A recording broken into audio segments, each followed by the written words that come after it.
ভগবান যেদিন থেকে জন্মেছিলেন সেদিন থেকেই তো তিনি ভগবান ছিলেন, কারণ ভগবান তৈরি হয়নি। বলা হয় বটে অদ্বৈত বেদান্তের দিক থেকে যে সবই ব্রহ্ম, কিন্তু ঠাকুরকে নরেন্দ্রনাথকে বলেছিলেন যে তোর অদ্বৈত বেদান্তের দিক থেকে নয়, যেই নাম শ্রীকৃষ্ণ সে তোর অদ্বৈত বেদান্তের দিক থেকে নয়। কিন্তু এই যে খেলা ভাবার একটা খেলা ঘটে, যে যিনি জন্ম থেকেই ভগবান সে যেন গুরুর কাছে যান, তিনি যেন দীক্ষা নেন, তিনি যেন তার গুরু থেকে সমস্ত কিছু শোনেন এবং তার গুরু তৈরি হয়ে থাকেন, তাকে সেই ভগবান রূপে জগতের সামনে নিয়ে আসার জন্য সেই ভূমিকায় ছিলেন পরম আরাধ্য স্বামী পবিত্রানন্দ মহারাজ, যিনি ভগবানের এই খেলা ভাঙার খেলার একমাত্র সঙ্গী ছিলেন। গোটাটাই তো একটা খেলা চলছে, এটা শুধু একটা খেলা ভেঙেছিল এবং সামনে দেখা গেছিল একটা চিঠি, স্নেহাদি সুপ্রাণাদি তোমার সিদ্ধি লাভের সংবাদ পাইয়া আমার চক্ষু জলে ভরিয়া গেল। যতদূর মনে পড়ছে ভগবানের দীক্ষা নেওয়ার দিন থেকে 54টি চিঠি বেদান্ত সাধনাতে রয়েছে এবং তার মধ্যে পবিত্রানন্দজি এবং ভগবানের সম্পর্ক তো যত যা শোনা সব ভগবানের মুখ থেকে, এবং চিঠির মাধ্যমে বোঝা যায় পবিত্রানন্দজি সম্পর্কে শুনেছিলাম যে তিনি মন নামিয়ে রাখার জন্য ক্রমাগত ধূমপান করতেন। ভগবান একদিন বলেছিলেন যে ও আমার অন্য কাউকে দেখলে তো মনে হলো যে গুরুদেব সিগারেট খাচ্ছেন, কিন্তু তারপর ভগবান বলেছিলেন যে দেখেছি উনি মন নামিয়ে রাখতে সিগারেট খাতেন। আমার কখনো এটা নিয়ে গুরুর জন্য প্রশ্ন ওঠেনি। এই যে গুরুর কোনো কিছুতে প্রশ্ন না ওঠা, গুরুর যা কিছু তা কিছুতেই প্রশ্ন না ওঠা, এটা শিষ্যের প্রথম এবং এটাই বোধহয় সর্বশ্রেষ্ঠ কর্তব্য, যেটা তাকে অন্তত জ্ঞান লাভের দিকে এগিয়ে নিয়ে যাবে। ভগবান তো ভগবানই হয়। পবিত্রানন্দ মহারাজের সম্পর্কে যতদূর জানা যায়, তিনি তপস্বী স্বামী কৃষ্ণানন্দ মহারাজজির শিষ্য ছিলেন এবং কৃষ্ণানন্দ মহারাজ সারদা মায়ের দীক্ষিত সন্ন্যাসী শিষ্য। সেদিক থেকে দেখতে গেলে পবিত্রানন্দজির মধ্যে দিয়ে, ভগবানের মধ্যে দিয়ে, আমাদের সবার মধ্যে দিয়ে সেই মায়েরই ধারা নেমে এসছে, মায়েরই কৃপা নেমে এসছে।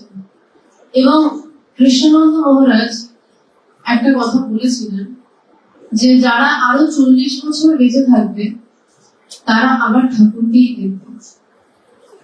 পবিত্রানন্দজি সেই ক্ষেত্র, তার গুরুদেবের বলা কথার ক্ষেত্র প্রস্তুত করছিলেন বোধহয়, কারণ ভগবানের মুখেই শোনা যে ভগবান একবার হয়তো মনে ভেবেছিলেন বা মুখে বলেছিলেন, সেটা ঠিক মনে নেই, যে পবিত্রানন্দজির মতন এত জ্ঞানী এক সাধু এই গ্রামের মধ্যে বসে রয়েছেন। এবং পবিত্রানন্দ মহারাজ তখন ভগবানকে উত্তর দিয়েছিলেন যে মা আমাকে দিয়ে যা করাচ্ছেন আমি তাই করছি। পবিত্রানন্দ মহারাজ তার গুরুদেবের যে বলা কথা যে যারা আরো 40 বছর বাঁচবে তারা ঠাকুরকে দেখবে, এবং সেই সাল বা তারিখ আমার ঠিক মনে নেই।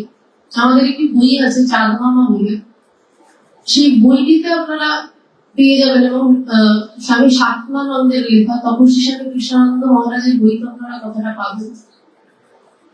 পবিত্রানন্দ মহারাজ অসম্ভব গুরু ভক্ত ছিলেন। এই আধ্যাত্মিক জগতের মূল রহস্য লুকিয়ে আছে। কালকে ভগবান বেদান্ত আশ্রমে সকালবেলা উঠে আমাদের খুব দুর্ধর্ষ কিছু কথা বলেছিলেন। আধ্যাত্মিক জগৎ দাঁড়িয়ে রয়েছে গুরু শিষ্যের ভালোবাসার উপরে। পবিত্রানন্দ মহারাজকে কৃষ্ণানন্দ মহারাজ তার গুরুদেব উত্তরকাশীতে পাঠিয়ে দেন, কিন্তু সেখানে তার অত্যন্ত রক্ত সমস্যা হতে থাকে, প্রাণ যায় যায় অবস্থা। তিনি জানিয়েছিলেন তার গুরুদেবকে যে তার অসুবিধা হচ্ছে। কৃষ্ণানন্দ মহারাজ গুরু তো প্রেমিক, গুরুর থেকে বড় প্রেমিক কে রয়েছে, কিন্তু গুরুর থেকে বড় কঠোর আর কেউ নেই শিষ্যের জন্য, শিষ্যের ভালোর জন্য। কারণ শিষ্যের কিসে মঙ্গল হবে আর শিষ্যের কিসে অমঙ্গল হবে সেটা শিষ্যের বোঝার ক্ষমতা নেই, সেটা গুরু যেভাবে পারেন সেভাবে করেন, শিষ্যের মঙ্গলে সদা করেন। তিনি পবিত্রানন্দ মহারাজকে এক অদ্ভুত চিঠি লিখেছিলেন, যে চিঠিটির একটা লাইন শুনে অবাক হয়ে গেছিলাম, যে বাঁচিয়া থাকিয়া জ্ঞান না হইলে তুমি এই জগতের কোন ধুলি উড়াইবে।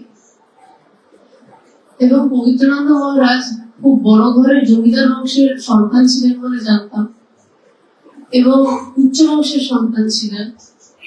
তাই তার শিক্ষাগত যোগ্যতা মারাত্মক ছিল। তার শাস্ত্রীয় সঙ্গীতের গলা যা শুনেছি ক্যান্সার অবস্থাতে, তা প্রায় ভীমসেন যোশীজির কাছাকাছি। কাছাকাছি কেন বলবো, প্রায় শুনলে যদি না জেনে শুনি মনে হয় ভীমসেন যোশীজি গাইছেন। আমরা সবাই জানি ভীমসেন যোশীজি কেউ দিকপাল ছিলেন শাস্ত্রীয় সঙ্গীত জগতে। তিনি তো গুরুর কথা নাই মানতে পারতেন, যে আমি মরে যাচ্ছি, আমি ফিরে দেব। তিনি মেনে নিয়েছিলেন, কোনো কথা না বলে, টু শব্দ না করে পবিত্রানন্দজি মেনে নিয়েছিলেন। এই যে ভালোবাসা, গুরু আমার জন্য যা করছেন বেশ করছেন, যদি মরেও যাই তাহলেও বেশি হবে। এই ছিল পবিত্রানন্দজি এবং কৃষ্ণানন্দজির ভালোবাসা। এবং সেই একই ভালোবাসা ভগবান আর পবিত্রানন্দজির মধ্যে দেখতে পাই, যেখানে যখন পবিত্রানন্দজির অসুস্থতার খবর ভগবান পান, প্রায় কিছু পকেটে না নিয়ে উদ্ভ্রান্তের মতন একা ছুটে যান কলকাতায় আসাম থেকে। যতদূর জানি টিকিট কাটা ছিল কি ছিল না, বোধহয় ছিল না। আধ্যাত্মিক জগৎ মূল দাঁড়িয়ে রয়েছে গুরু শিষ্যের সম্পর্কের উপর, এবং যে সম্পর্ক দাঁড়িয়ে রয়েছে গুরু যা করছেন বেশ করছেন, ঠিক করছেন, এবং গুরুর কথায় কোনো প্রশ্ন নয়, পূর্ণ সমর্পণ। এবং সমর্পণ গুরুই করিয়ে নেন, কারণ সমর্পণ করার ক্ষমতাও আমাদের কারণ নেই। কারণ আমাদের যদি সমর্পণের ক্ষমতা থাকতো তাহলে তো সেখানে আমিত্ব এসে